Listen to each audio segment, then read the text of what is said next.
Porque, apesar da construção metálica dos navios modernos, desde que o incêndio atinja certas proporções, propagar-se-á de um compartimento a outro, destruindo sobressalentes, provisões, tanques de óleo, alojamentos, objetos de uso pessoal e a maior parte do material necessário à manutenção e eficiência de combate do navio.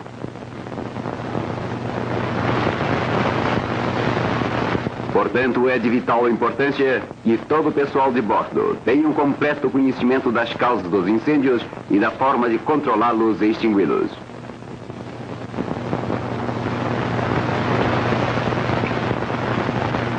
Quando observamos em atenção a queima de uma madeira, temos a impressão de que ela é que queima propriamente. Na realidade, porém, somente os vapores desprendidos da madeira constituem o combustível que alimenta as chamas. Podemos ver rapidamente esta ação numa simples experiência de laboratório. Uma pequena quantidade de aparas colocadas num frasco são aquecidas por um bico de Bunsen. Os vapores desprendidos da madeira aquecida podem entrar em combustão na boca do frasco.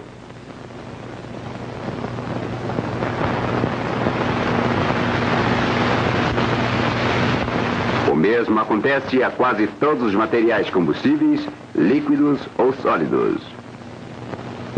Aqui queimamos carvão vegetal da mesma maneira.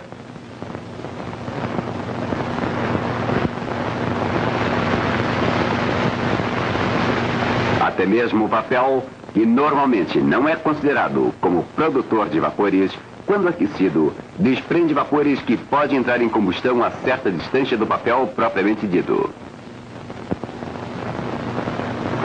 Muitos sólidos só desprendem vapores depois de liquefeitos. A parafina constitui um exemplo deste caso.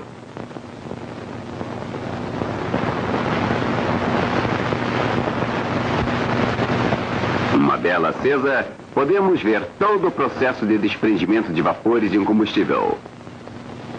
O pavio aceso transforma a parafina em líquido. O líquido umedece o pavio e desprende vapores que alimentam a chama.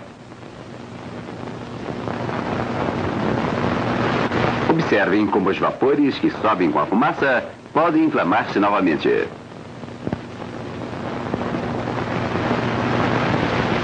Esta ação pode ser mostrada mais facilmente em câmera lenta.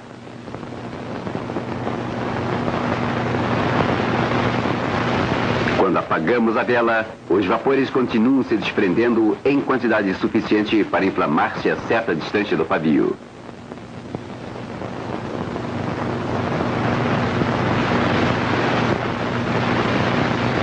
Muitos combustíveis líquidos, normalmente classificados como altamente inflamáveis, devem também ser antes que possam entrar em combustão.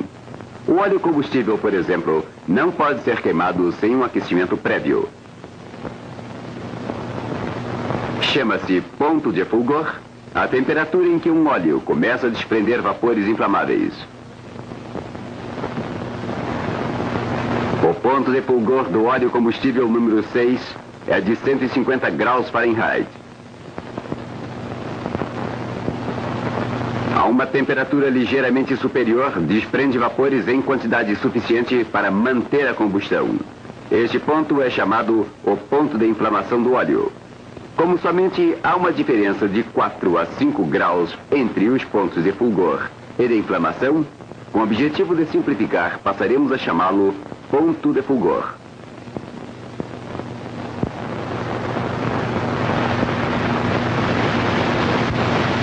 Há outros óleos que têm pontos de fulgor mais elevados, variando de acordo com suas propriedades físicas. Muitos óleos lubrificantes devem ser aquecidos acima de 400 graus Fahrenheit antes que possam inflamar-se.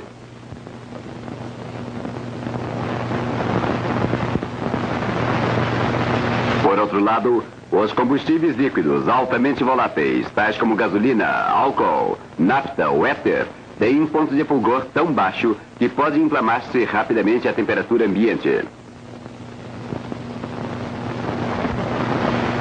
Esses líquidos representam um grande perigo, porque mesmo a baixa temperatura, estão constantemente desprendendo vapores altamente inflamáveis. O ponto de fulgor da gasolina é menos 45 graus Fahrenheit, 77 graus Fahrenheit abaixo do ponto de congelamento. E embora os vapores de gasolina não possam ser vistos a olho nu, podem ser observados por meio de um brógrafo, sombras produzidas por doso arco voltaico que permite observar os vapores.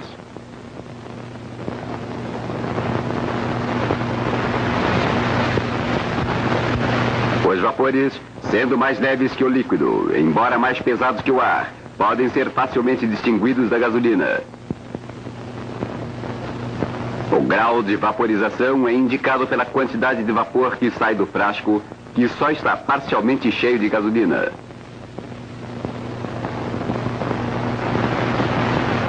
Neste umbrógrafo, empregamos um depósito vazio de gasolina.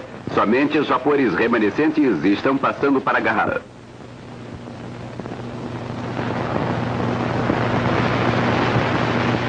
O ponto de fulgor de um combustível não deve ser confundido, contudo, com a temperatura necessária para a inflamação dos vapores.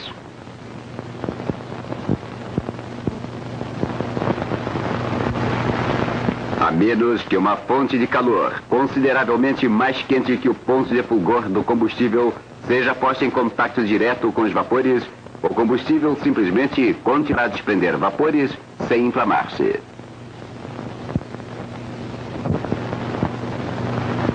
O segundo fator principal no processo de combustão é o oxigênio. Sem oxigênio, os vapores mais altamente inflamáveis não entrarão em combustão. Em condições normais, uma chama retira do ar a quantidade de oxigênio necessária para manter a combustão.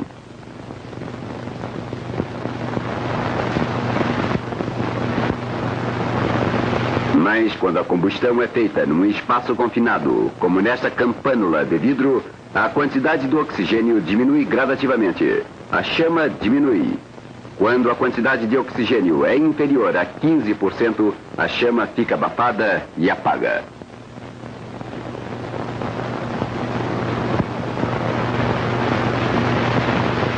O papel desempenhado pelo oxigênio na combustão pode ser ilustrado por uma experiência com palha de aço. Enchamos um frasco com oxigênio puro.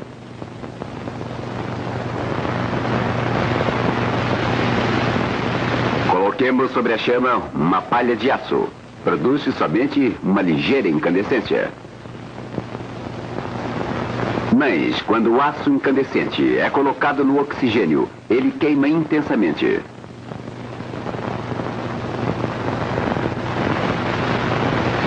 Este mesmo princípio é empregado no aparelho de cortar metais a gás acetileno. Quando ligamos somente o acetileno, o aparelho não atua sobre o metal. Mas quando ligamos o oxigênio sob pressão, produz-se uma chama tão intensa, contendo tanto oxigênio, que continuará queimando através do metal.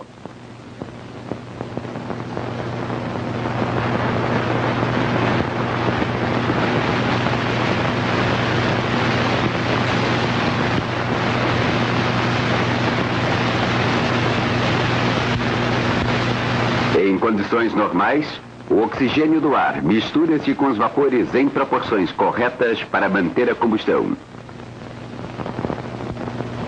Quando se regula a entrada de vapor num espaço livre, podemos ver como se produz a rápida mistura dos dois elementos. Quanto maior for o fluxo de vapores, maior será a mistura com oxigênio e maior será a chama. O calor da chama é que produz esta ação.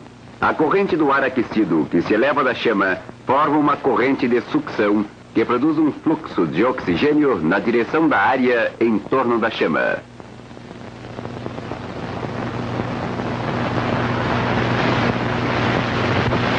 Mas, em uma quantidade restrita de oxigênio, como neste tanque parcialmente cheio, a combustão é incompleta. Aqui os vapores que não se inflamaram sobem, misturam-se com oxigênio livre e se inflamam. Os vapores de gasolina somente se inflamam quando misturados com oxigênio em determinadas proporções. Perto da superfície deste recipiente de gasolina, os vapores não se inflamarão. Eles estão muito densos. A mistura está muito rica. Aqui a mistura está muito pobre. Nessas proximidades, a mistura está dentro da distância em que se torna explosiva. Mas a mistura explosiva pode formar-se em qualquer lugar nas proximidades dos depósitos de gasolina. Como um brógrafo mostra, a gasolina se evapora tão rapidamente, mesmo a baixa temperatura, que os vapores saem do depósito. Sendo mais pesados que o ar, eles descem e são levados a grandes distâncias pelas correntes de ar. Essas características mostram a natureza perigosa da gasolina.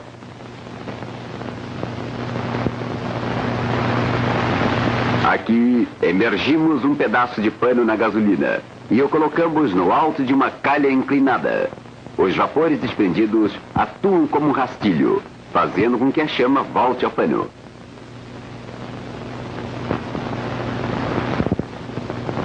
Esta mesma experiência, num brógrafo, mostra como os vapores descem até a vela.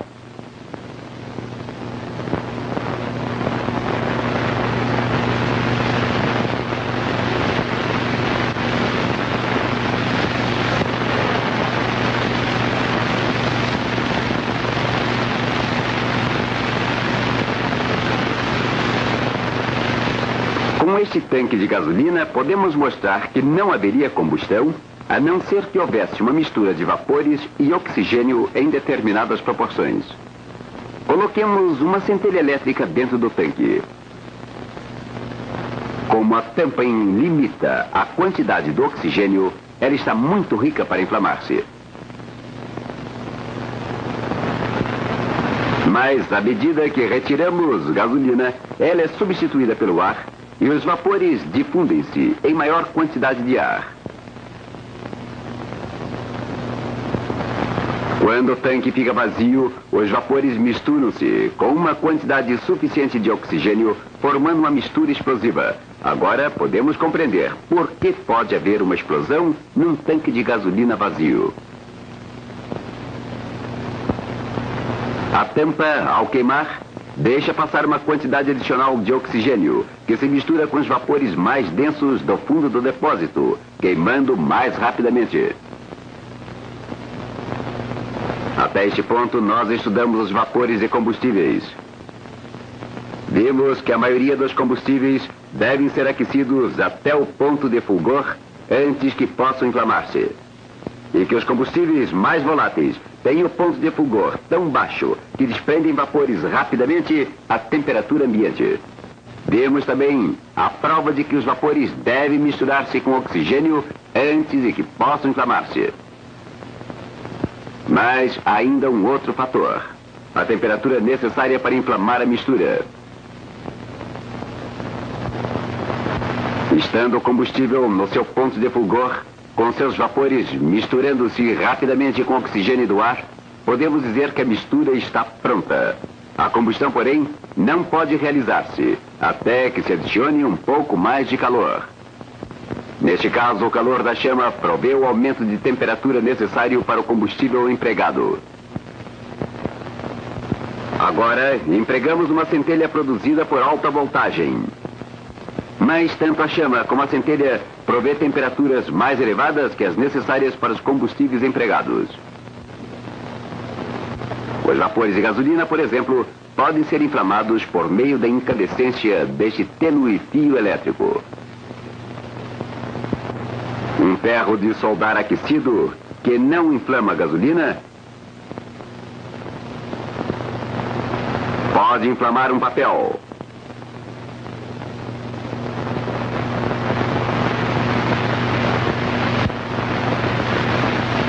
Enquanto que o fósforo, quando exposto ao ar, queima a temperatura ambiente.